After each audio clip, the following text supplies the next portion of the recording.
ये कहानी है एक छोटे से शहर में रहने वाली नरगिस की। नरगिस अपने अम्मी अब्बू के साथ रहती थी। वहीं उनके पड़ोस के घर में उर्मिला देवी रहा करती थीं। वह बूढ़ी हो चुकी हैं। कुछ दिनों से अमन उनके साथ ही रहने लगा था। अमन उर्मिला का नाती है। अमन अपनी नानी के पास रहकर उसी शहर में नौकरी करने लगा था। अब वह अपने घर कम ही जाया करता था।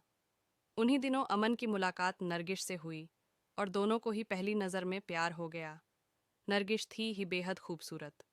उसकी खूबसूरती एक नज़र में ही लोगों को दीवाना बना देती। अमन नरगिस के घर अक्सर ही जाया करता था। जब इस बात का नरगिस के अब्बू को पता चला, तब उन्होंने इसके बारे में उर्मिला जी से बात की। उर्मिला जी से कहते हुए बोले, चाची, अमन यहाँ रहकर आपका ख्याल रखता है। बहुत अच्छी बात है, लेकिन अमन से कहिए घर के आसपास चक्कर कम लगाया करे, घर ना जाया करे ज्यादा। उर्मिला जी बोली, कहीं नहीं जाता है, बेचारा सारा दिन काम करता है, जरा ही घूम लेता है, वक्त ही नहीं है उसे तो। रहमान जी बोले, चाची मैं बस आपको बता रहा हूँ, जवान बच्चे हैं, दोनों कहीं कुछ गलत ना कर बैठें। उर्मिला जी बोली, अच्छा, मैं बात करूंगी अमन से इस बारे में। रहमान जी बोले, ठीक है चाची। अपने घर आकर रहमान ने नरगिस को भी हिदायत की कि वह उर्मिला जी के घर ना जाए। इधर उर्मिला ने अमन से बात की तो अमन ने बात को घुमा दिया। वह बोला, ऐसा कुछ नहीं है नानी, हम अच्छे दोस्त हैं, बस और कुछ नहीं। कुछ वक्त ऐसे ही चलता रहा। अमन नरगिस से यूं ही मिलता रहा। अब रहमान ने नरगिस की शादी का फैसला किया, क्योंकि रहमान को अपनी इज्जत और समाज की बातों का डर था। ये बात नरगिस को पता चली। तब नरगिस अमन से बोली, अमन, अगर मेरी शादी तुमसे नहीं हुई तो मैं अपनी जान दे दूंगी।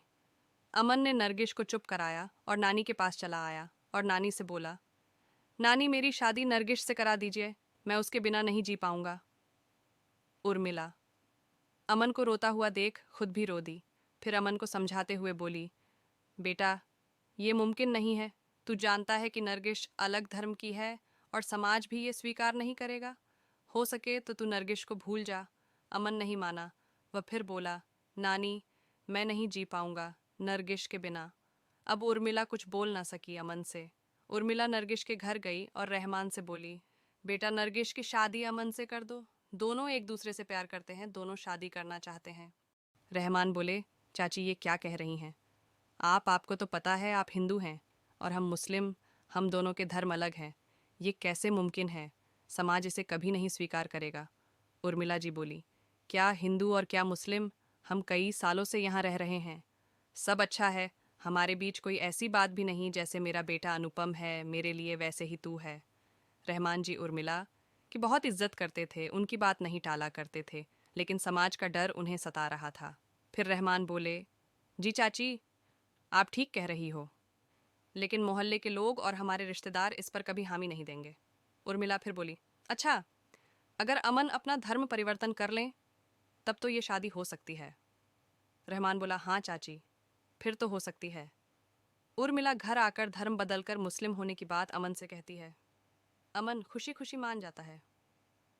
अब उर्मिला ये बात अपनी बेटी और दामाद यानी अमन के माता पिता को भी फ़ोन पर बता देती हैं। लेकिन अमन के माता पिता इस बात को स्वीकार नहीं करते और वह शादी में नहीं आते। अमन की शादी नरगिस से हो जाती है, लेकिन अमन के घर वालों ने अमन से बात करना बंद कर दिया था। लेकिन अमन की माँ अमन से कभी कभी फ़ोन पर ही हाल चाल पूछ लिया करती थी। अमन भी अपने घर नहीं गया। वह अपनी नानी के घर कुछ दिनों रहा। फिर अमन ने नया घर ले लिया और नरगिस को लेकर अपने नए घर में रहने लगा।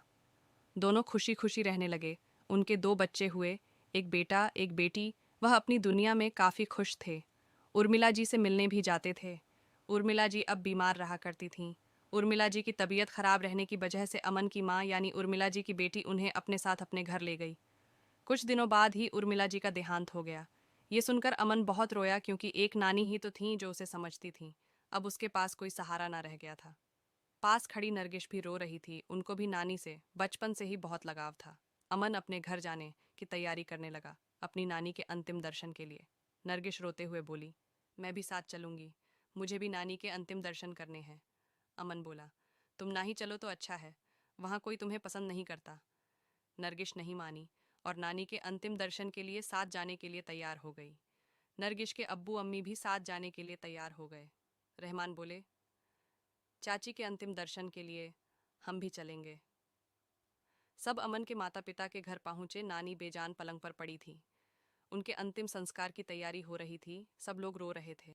अमन नानी की लाश देख जोर से रो पड़ा और नानी के पास जाने को कदम बढ़ाया। तभी अमन के पिता यानी राकेश चीखते हुए बोले, वहीं रुक जाओ, तुम्हें कोई अधिकार नहीं है। नानी के अंतिम संस्कार में शामिल नहीं हो सकते तुम अपने सारे अधिकार खो चुके हो अपना धर्म परिवर्तन करके। अमन बहुत रो रहा था। अमन की माँ मजबूर होकर सब देख रही थी। वह राकेश के सामने कुछ बोलने की हिम्मत नहीं कर सकी। अमन का रो रो कर बुरा हाल हो गया। ये सब पास खड़ी नरगिश और उसके अम्मी अब्बू देख रहे थे। रहमान जी यानी नरगिश के अब्बू मन ही मन सोचने लगे कि जब ये लोग अमन को ही उसकी नानी से मिलने नहीं दे रहे हैं तो हमें कैसे मिलने देंगे। इसी बीच अमन की बहन नरगिश के पास आई, भाभी भाभी कहते हुए, और नरगिश उसके बच्चे को लेकर खिलाते हुए ही नरगिश से उसका हाल पूछने लगी। बोली, भाभी आप ठीक हो? घर की औरतों का दिल अक्सर नरम होता है।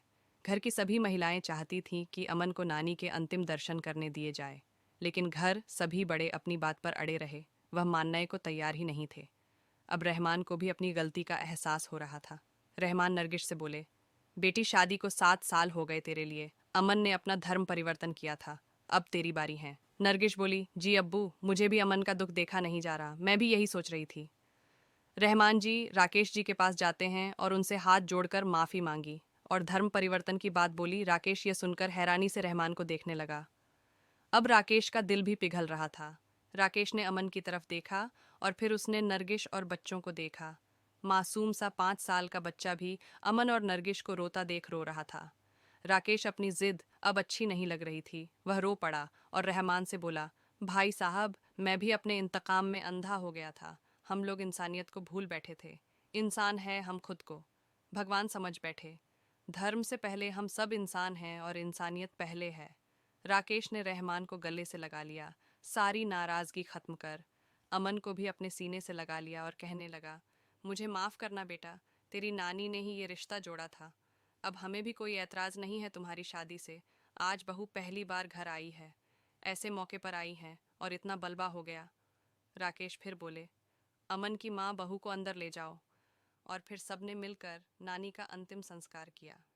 नानी जीते जी तो सबको एक ना कर सकी, लेकिन उनकी मृत्यु पर सब एक हो गए। सब खुशी खुशी रहने लगे।